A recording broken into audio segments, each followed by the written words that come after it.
Ubicat al carrer del Camí Nou de Malgrat de Mar, hi trobem el Col·legi Sant Pere Chanel. Travessant les seves parets s'hi amaguen milers d'històries. Entre elles, la que explica el pare marista Melitón Carrillo. Provinent de terres castellanes, Carrillo va arribar a Malgrat de Mar l'any 1941. Ell, millor que ningú, coneix la trajectòria dels maristes. Una història de 100 anys que ha deixat reflectida en el llibre Los Padres Maristas en Malgrat de Mar. Bé, els maristes és un grup de frares que està constituït per 3 grups diferents. Pares maristes, sacerdots, germans maristes, que no són sacerdots i que es dedicaven inicialment exclusivament a l'educació de la gent de pobles petitons i pobres, i les germanes maristes, que es dedicaven també a l'ensenyament de les nenes. Llavors no es podia imaginar que nens i nenes estiguessin junts. Vam néixer com a congregació, com a congregacions, al 1816 a França, a prop de Lyon, i a poc es van anar estenent per tot el món. El primer marista que arriba a Malgrat van ser 2 maristes, un pare marista i una comunitat de germans. El pare marista va arribar a Malgrat perquè era capellà de les germanes ursulines que, expulsades com tots els religiosos de França, van, no sabem per què, venir a Malgrat i es van instal·lar a Can Campassó.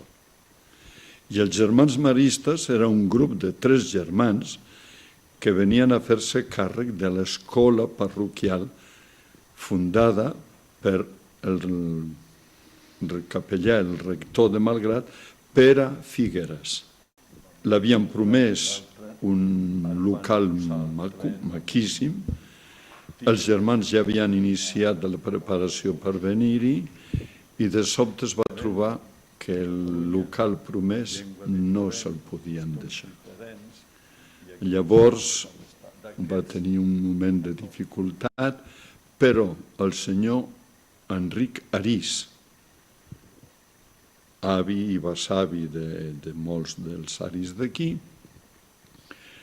li va oferir de gratis, gratuïtament, l'ús del local d'aquesta fàbrica de teixits del Camí Nou, a llavors número 6.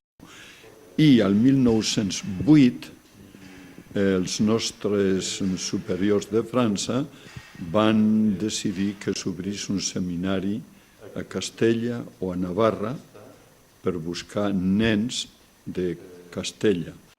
Raó perquè ningú dels francesos que hi havia ja a Barcelona des de feia anys, doncs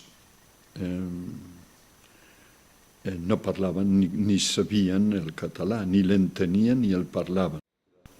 La idea de trobar un lloc a Castella no es va poder fer i llavors el pare marista que vivia a Malgrat va donar la notícia de que aquí estava en venda una propietat que creia que valdria per obrir el seminari. I era la fàbrica ja tancada feia temps de Sant Lleí, que ja en aquest moment no era de l'Arís. Vam comprar la casa i la propietat al 1908 i fetes unes obres d'adaptació, ràpidament es va obrir el seminari al 1908 a finals de novembre. Va funcionar com a seminari fins al 1936 perquè just 2 dies abans que esclatés la Guerra Civil ja havien decidit iniciar les vacances amb els nens fins a Castella i van sortir i quan arribaven a Burgos van assabentar que la guerra havia esclatat. L'edifici quedà confiscat pel sindicat, per l'altre, i durant 3 anys doncs, això va estar tancat. Al 1939, acabada la guerra, es va tornar a obrir per recollir i acollir a un grup de seminaristes ja crescuts que havien fet la guerra i que van fer un any d'adaptació al nou estat de la seva vida, i d'aquest grup van sortir, dels que hi havia, que eren uns 12 o 13, 6 van continuar i van ser pares maristes. I l'any 1940, es va reobrir el seminari pels petits. El 1970, després del mare magnum que va ocasionar el concili, aquest seminari que havia tingut el 1965, 67 i 68 fins a gairebé 70 sotanes, caminant per casa i pel poble, es va anar com a tot el país ensorrant-se el nombre de vocacions i van traslladar els seminaristes que quedaven a Salamanca, a prop de la universitat, i és quan van decidir obrir el Col·legi Chanel. Que hem tingut una influència, malgrat és cert.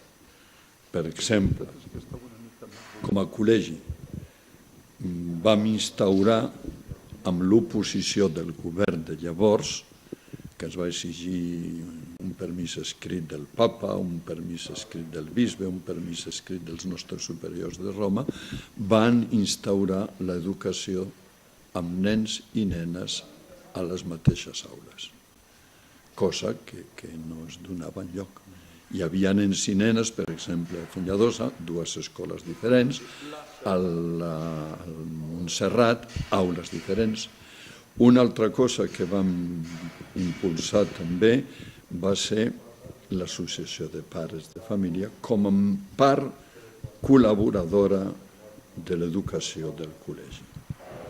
En principi mantenim la nostra vocació, és a dir, col·legis, activitats de parròquies i missions.